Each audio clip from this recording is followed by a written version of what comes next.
Hey everyone, I'm Cindy and this is another episode of Dressed to Invest. Last time we talked about 2 common strategies for paying off debt quickly and effectively. And today I'd like to touch on a topic that takes us behind the curtain of debt, your credit score. Whether you like it or not, that number is a report card for banks and other institutions to judge you. So today we're going to talk about how that score is calculated and what exactly you're being judged on.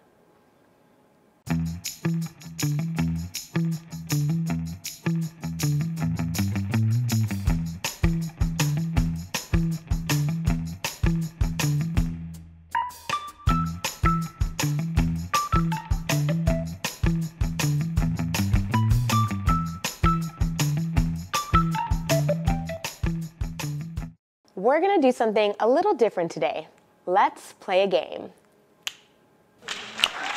I call this segment of the show Fun with Finlit. And we're going to put you to the test with a simple game of true or false. Let's begin.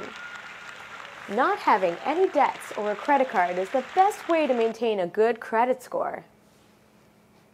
This is false.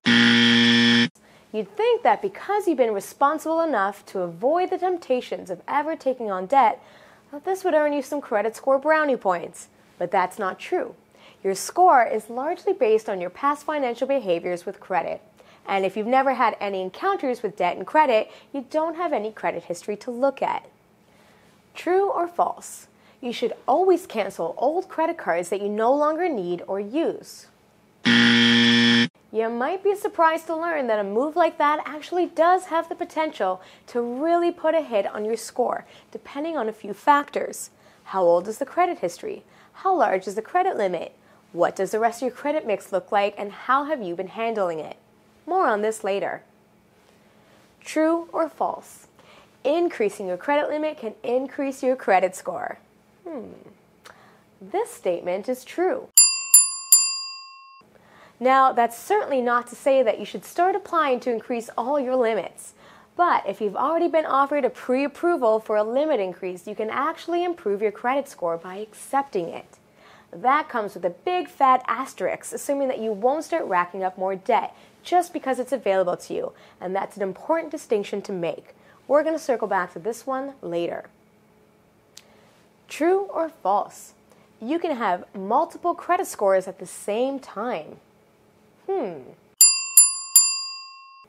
I think this one might come as a surprise to most people, especially when you see firsthand just how much your scores can vary, depending on the source.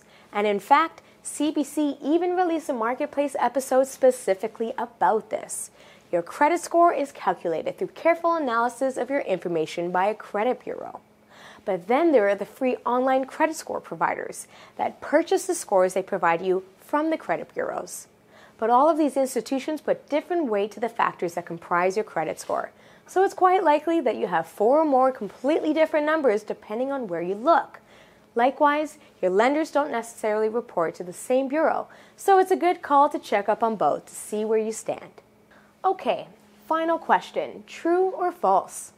Earning a solid income and maintaining large assets can increase your credit score. Sorry, but this is what we call fake news. Your income has absolutely no bearing on your credit score. You could have all the millions of dollars in the bank and absolutely no debt, but your credit score could still be horrendous. And that seems unintuitive because obviously if you took on a loan, you'd have no trouble paying it back. But if you've never established that capability for responsible credit usage by actually using credit responsibly, lenders don't know that they can trust you. Having said that, several institutions do look at more than just your credit score when you apply for a loan. They consider things like your income, your history with their company, size of the loan, and any other debts that you're currently services, and other factors that are not reflected in your score. Well, folks, that's it for Fun with Finlit. Thanks for playing. Your prize is a valuable lesson learned. Tell your friends. So what makes up your credit score? There are 5 primary factors at play. And although the bureaus might score these differently, the breakdown generally looks like this. Let's start with credit inquiries. 10% of what makes up your score is the trail left behind by the institutions who check it. But it's a common myth that checking your own credit score will have a negative impact. This isn't true. Personally checking your credit is considered a soft inquiry, which has no impact on your score. However, when a lender checks your credit to qualify you for a certain product or loan, this is considered a hard inquiry, and it does leave a record on your report. Having too many hard checks in your credit history during a short period of time can negatively affect your score. It comes across as a red flag suggesting that you may be short on cash or getting ready to rack up a lot of debt, and this leaves the impression that you are a high-risk customer. Another 10% of your credit score is based on your total mix of various credit products. There is some importance assigned to your ability to juggle different types of credit accounts, such as a credit card, a car loan, student loans, a mortgage. The more diverse your credit history, showing a variety of credit types, the better. But having said that, going out and applying for several products in an attempt to boost your score may not move it by much. And in the short term, having several hard inquiries on your credit due to multiple applications for new products will harm your score and may very well cancel out any positive effects from creating that credit diversity. So if you already have a long-standing history of responsibly using only one type of credit product, you likely already have a good credit score anyway.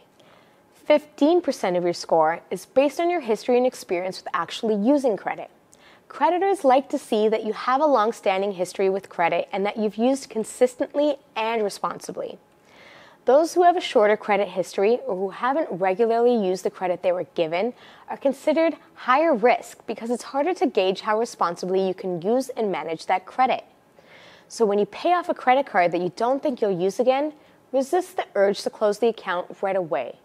Old and well-maintained credit is the best kind of credit to have on your report, and closing the account could damage your score by essentially erasing that long-standing history of good behavior. Okay, so now we're getting into the juicy bits. 30% of your score is dependent on the ratio of the debt you have outstanding versus the total amount of credit available to you. This is referred to as credit utilization. So if you have $10,000 of available credit from all sources and you have an outstanding balance of $2,000, your credit utilization ratio is 20%. And that's not bad. Creditors like to see that you actually use the credit available to you, but that you don't max out your limits. The ideal ratio is 30% or less. So if you have a credit card that you rarely or never use, you pay it on time every month, and you don't carry a high balance on the card, you're probably getting a credit score bump just from keeping that account open. Now, if you've already established substantial credit limits and you handle your debts well, closing a single card likely won't impact your score very much. But to my point earlier, canceling a card with a high credit limit can hurt your credit score because keeping large paid-off accounts open can keep your utilization ratio low. Look at it this way. Let's say you have 3 different credit accounts totaling $15,000 of available credit. You use 2 of them pretty often and are currently carrying a balance of $4,500 on one of the accounts. Your utilization ratio is 30%. But then you decide to cancel one of the cards because you just don't really need it or use it. By doing so, your credit utilization has suddenly jumped up to 45%. And that's not a good look. Finally, the biggest piece of the pie, 35%, is served to your ability to make payments on time. And it's extremely important to keep up with payments, as even one late payment can affect your credit score. Now, notice how I keep referring to the timing of your payment and not necessarily the amount. Because if your payment is late, the fact that you paid it off in full doesn't negate the fact that it was late. Paying off your entire balance each month is of course the goal, but if you can't, don't wait to make your first payment for the sake of making a larger one.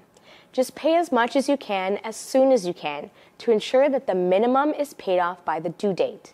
And here's why. Late payments are assessed based on 3 measures.